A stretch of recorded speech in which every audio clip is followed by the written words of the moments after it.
ಚಿತ್ತಾಪುರದಲ್ಲಿ ನಡೆಯಬೇಕಾಗಿದ್ದಂತಹ ಇಂದಿನ RSS ಪಥಸಂಚಲನಕ್ಕೆ break ಬಿದ್ದಿದೆ. November 2ರಂದು ಚಿತ್ತಾಪುರದಲ್ಲಿ RSS ಪಥಸಂಚಲನಕ್ಕೆ ಅನುಮತಿ ಸಿಕ್ಕಿದೆ.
ಇಂದಿನ ಆರ್ಎಸ್ಎಸ್ ಪಥಸಂಚಲನಕ್ಕೆ ಬ್ರೇಕ್ ಬಿದ್ದಿದೆ.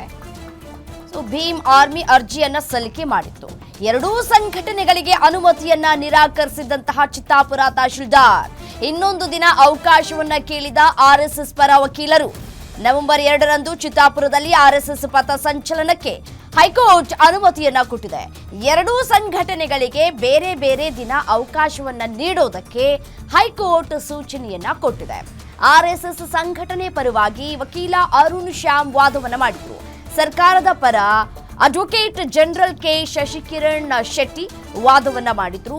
ಶತಾಯಗತಾಯವಾಗಿ ಇವತ್ತು ನಾವು ಆರ್ಎಸ್ಎಸ್ ಪಥಸಂಚಲನ ಮಾಡೇ ತೀರ್ತೀವಿ ಅನ್ನುವಂತಹ ನಿಟ್ಟಿನಲ್ಲಿ ಎಲ್ಲಾ ರೀತಿಯಾದಂತಹ ತಯಾರಿಗಳನ್ನ ಮಾಡಿಕೊಳ್ಳಲಾಗಿತ್ತು. ಆದರೆ ಆರ್ಎಸ್ಎಸ್ ಪಥಸಂಚಲನಕ್ಕೆ ಇವತ್ತು ಬ್ರೇಕ್ ಬಿದ್ದಿದೆ. ನವೆಂಬರ್ 2ರಂದು ಚಿತ್ತಾಪುರದಲ್ಲಿ ಆರ್ಎಸ್ಎಸ್ ಪಥಸಂಚಲನಕ್ಕೆ ಅನುಮತಿಯನ್ನ ನೀಡಲಾಗಿದೆ. ಸಚಿವ ಪ್ರಿಯಾಂಕ್ ಖರ್ಗೆ ಮತ್ತು ಆರ್ಎಸ್ಎಸ್ ನಡುವೆ ಸಂಘರ್ಷ ತಾರಕಕ್ಕೇರಿತ್ತು. ಶತಮಾನೋತ್ಸವದ ಸಂಭ್ರಮದಲ್ಲಿದ್ದಂತಹ ಸಂಘಕ್ಕೆ ಖರ್ಗೆ ಹೊತ್ತಿಸಿದಂತಹ ನಿರ್ಬಂಧದ ಕಿಡಿ ಕೆಂಡವಾಗುವಂತೂ ಕೂಡ ಮಾಡಿತ್ತು. ನೋಡಿ, ದೃಶ್ಯಾವಳಿಗಳಲ್ಲಿ ಗಮನಿಸ್ತಾ ಇದ್ದೀರಿ ಯಾವ ರೀತಿಯಾಗಿ ತಯಾರಿಯನ್ನು ಮಾಡಿಕೊಳ್ಳಲಾಗಿತ್ತು, ಯಾವ ರೀತಿಯಾಗಿ ಪಾಂಪ್ಲೆಟನ್ನು ಕೂಡ ಹಂಚಲಾಗಿತ್ತು ಅನ್ನೋದನ್ನು ಗಮನಿಸ್ತಾ ಇದ್ದೀರಿ. ಬಟ್ ಆದರೆ ಇದೀಗ ಅದಕ್ಕೆ ಬ್ರೇಕ್ ಬಿದ್ದಿದೆ. ನವೆಂಬರ್ 2ನೇ ತಾರೀಕಿನವರೆಗೂ ಕಾಯಲೇಬೇಕಾದಂತಹ ಅನಿವಾರ್ಯತೆ ಆರ್ಎಸ್ಎಸ್ಗೆ ನಿರ್ಮಾಣ ಆಗಿದೆ.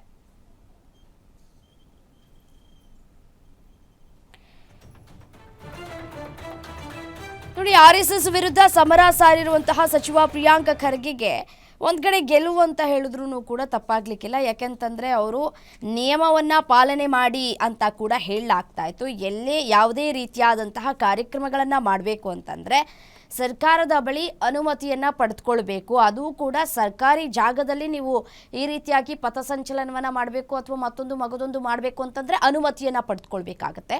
ಹಾಗಾಗಿ ಈಗಾಗಲೇ ಇದಕ್ಕೆ ಒಂದು ಕಡೆ ಬಾಂಬ್ ಹಾಕಿದ್ದು ಆಗಿತ್ತು ಸರ್ಕಾರದಿಂದಾಗಿ. ಇವತ್ತು ಪಥಸಂಚಲನವನ್ನು ಮಾಡೇ ತೀರ್ತೀವಿ ಅನ್ನುವಂತಹ ನಿಟ್ಟಿನಲ್ಲಿ ಒಂದಷ್ಟು ತಯಾರಿಗಳಾಗಿತ್ತು. ಬಟ್ ಅದೆಲ್ಲದಕ್ಕೂ ಇದೀಗ ಬ್ರೇಕ್ ಬಿದ್ದಿದೆ.